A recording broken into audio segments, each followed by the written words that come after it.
హరే కృష్ణ అండి, పద్మావతి కిచెన్కి వెల్కమ్. ఈరోజు నేను మీకు కాకరకాయ చట్నీ చేసి చూపిస్తానండి. ఇవి 1/2 కేజీ కాకరకాయలండి. ఇవి చిన్న చిన్న ముక్కలు ఇలా తరుక్కోవాలి.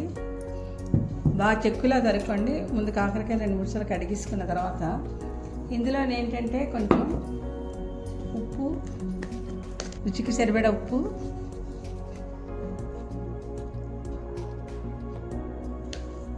కొంచెం వాటర్ వేసి ఒక అరుపు కానీ 2 అరుపులు అంటే 2 విజిల్స్ వచ్చేటట్టు ఉంచండి.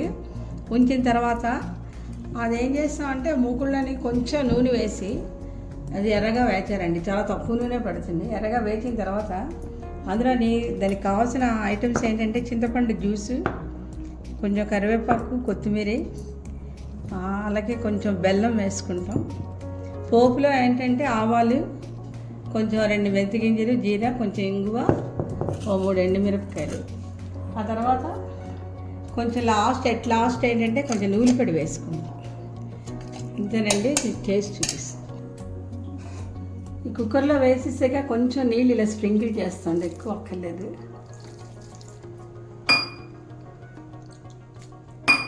పెట్టేసి 2 విజిల్స్ వస్తే చాలు. అది చేస్తే రాగానే విడిచి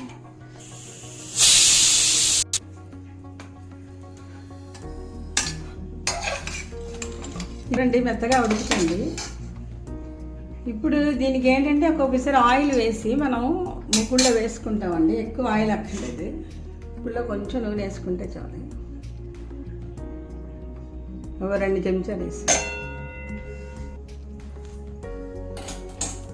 ఇక ఆవాలు, మెంతులు, కొంచెం జీరా పోపు వేస్తున్నాను. అలాగే కొంచెం ఇంగువ,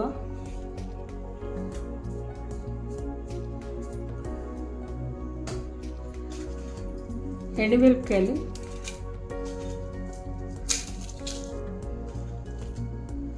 ఒక 3,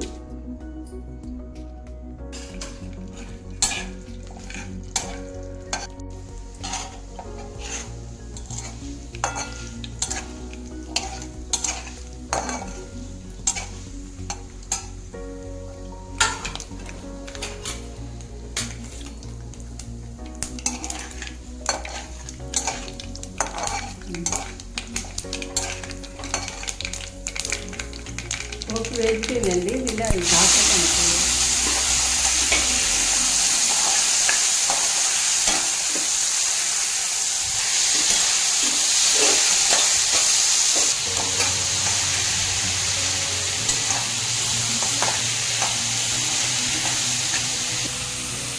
ఈ కాకరకాయ కొంచెం నీరు వేసినా వచ్చింది కదండి. ఆ నీరు మరి భారీ అక్కర్లేదు. ఈ చింతపండు జ్యూస్లో వేసి తీసివేస్తుంది. ఒక 2 to 5 మినిట్స్ ఇది కొంచెం ఫ్రై అవ్వాలండి. మూత పెట్టేస్తే ఒక 5 నిమిషాలు ఎర్రగా వెళ్ళిపోతాయి. కొంచెం ఆయిలే వేస్తుంది. మరొక 2 మినిట్స్ వేయించండి.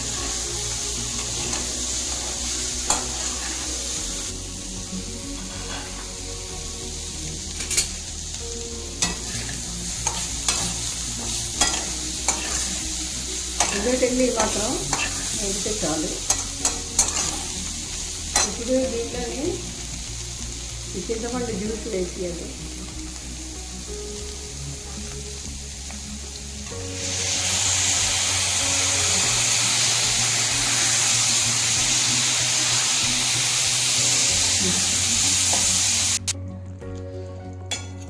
ఇదొకటండి, ఒక నిమ్మకాయ అంత చింతపండు జ్యూస్ తీసి వేసాను. ఇలా పలటగా చేసుకుంటాం.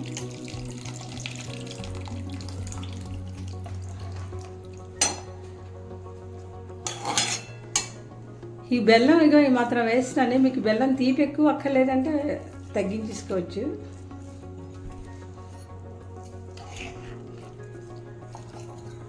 ఇది పాకం వచ్చే వరకు ఉంచాలండి.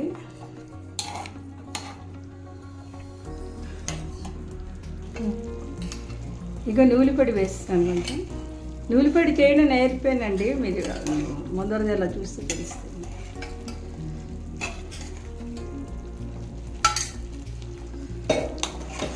అది పాకం వచ్చే వరకు ఉంచుకోవాలి. చాలా బాగుంటుంది. ఇది చపాతీలో తినచ్చు, అన్నంలో కలుపుకు తినచ్చు. ఇంకా కొత్తిమీర, కరివేపాకు, అంతేనండి. గుమగుమలాడుతూ మీకు కాకరకాయ బెల్లం వేసిన పచ్చడి రెడీ అండి. చిన్నపిల్లలు కూడా తినడానికి ఇష్టపడతారు. ఇందులోని చేదు ఉండదు, ఎందుకంటే మనం బెల్లం వేసాం కదా. నీరైతే నేను ఎక్కడ వార్చలేదండి, మళ్ళీ విటమిన్ పోతాయి. ఇదిగోటండి, ఇలా జ్యూసీగా ఉంటుంది, చాలా రుచిగా ఉంటుందండి. అంతేనండి, రెడీ అయిపోయింది కాకరకాయ.